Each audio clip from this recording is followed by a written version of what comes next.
Ladies and gentlemen, while I'm extremely sorry that I'm unable to be with you in person, I am nevertheless delighted to have been invited to give a rather disembodied opening address for the Aerospace Global Forum 2022 as you embark on a week of important discussion around the urgent need to reduce the climate impact of aviation.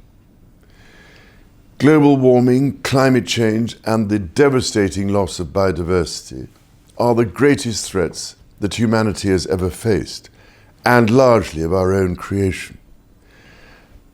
I have dedicated much of my life to the restoration of harmony between humanity, nature, and the environment, and to the promotion of corporate social and environmental responsibility. Now, I believe, is the time to take it to the next level.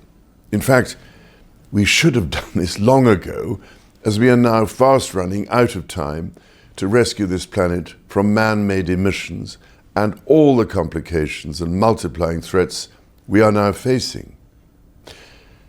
Over 2 years ago, my Sustainable Markets Initiative started to convene the aviation sector, bring them together at Clarence House and in Cambridge's Whittle Laboratory, with the goal of unlocking change in this critical industry. Over the last few years, we have seen that the level of ambition and appetite for a genuinely sustainable future in the aviation sector has never been higher. The leaders of airlines, airports, energy companies, aircraft manufacturers, innovators, and the financial community have all reassured me that they are committed to accelerating the transition of the entire industry. I am encouraged to see the explosion of ambition, innovative thinking, and new approaches that can catalyze change. Now, we must turn these ideas into real action on the ground. However, I have also heard how developing such pathways and delivering such action is challenging, to say the least. Each part of the system can only see and act on a part of a larger whole, and so all will need to move together to unlock change. That change is urgent, and I mean urgent. It must happen, and it must happen in a way that everyone around the world can adopt it. And this is why, through the SMI, I've been ceaselessly trying to encourage a cross-industry approach between all sectors. Such an approach, as we have discovered, can be truly electrifying in stimulating innovative ideas and action when industries and sectors, which never normally talk to each other properly, finally do so.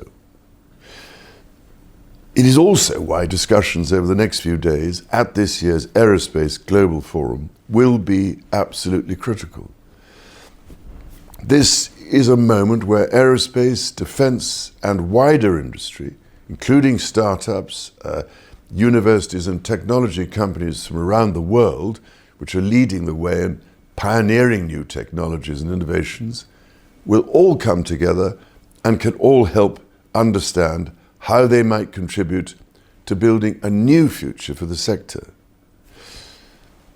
As one contribution to this discussion, I was pleased to have sparked the creation of the Aviation Impact Accelerator, a team of global experts convened by the University of Cambridge to accelerate the journey to sustainable aviation.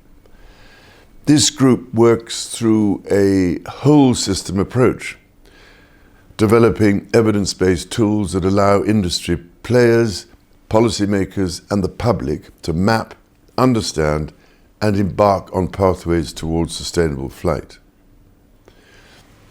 Now, some of you may be aware that my Sustainable Markets Initiative is building an alliance of corporates committed to buying sustainable aviation fuel, or SAF, thereby helping to accelerate the development of the industry in the continuing absence of market signals and mandates from global governments. The SMI is also bringing investors together with Commonwealth countries and energy companies to help finance the SAF industry in developing countries, using blended finance and bringing much needed jobs and inward investment, as well as energy independence. I understand that as part of discussions at the forum, many of you will have a chance to find out about this important initiative, alongside other initiatives like the Mission Possible Partnership's Clean Skies for Tomorrow, the World Economic Forum's Target True Zero, and the International Aviation Climate Coalition, which was launched at COP26. The explosion of new projects to help the sector change represents an expansion of new and radical collaboration, bringing together industry and government to tackle the many challenges and seize the opportunities of this moment. And of course, ladies and gentlemen, the role of governments is absolutely critical.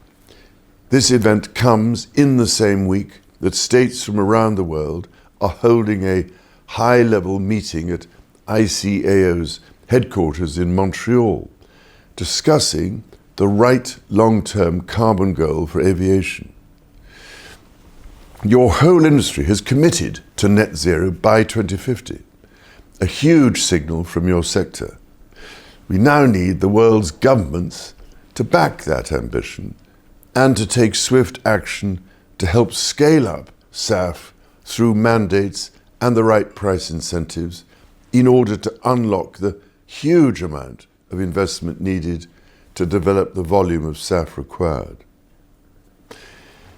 This event is a remarkable gathering of representatives across a whole industry and all of its stakeholders and supporters.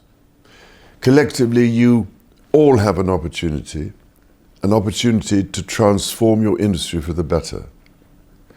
So if I can leave you all with one message, it is that you simply cannot afford to miss this opportunity. We have reached the stage now where the real risk is not taking the risk. Over the past 30 to 40 years, I suppose, I've kept saying every decade that we are in a critical decade of action on climate change and on rescuing nature. But nothing of any real consequence has ever happened. So, although I'm beginning to despair of repeating myself over and over again, I will.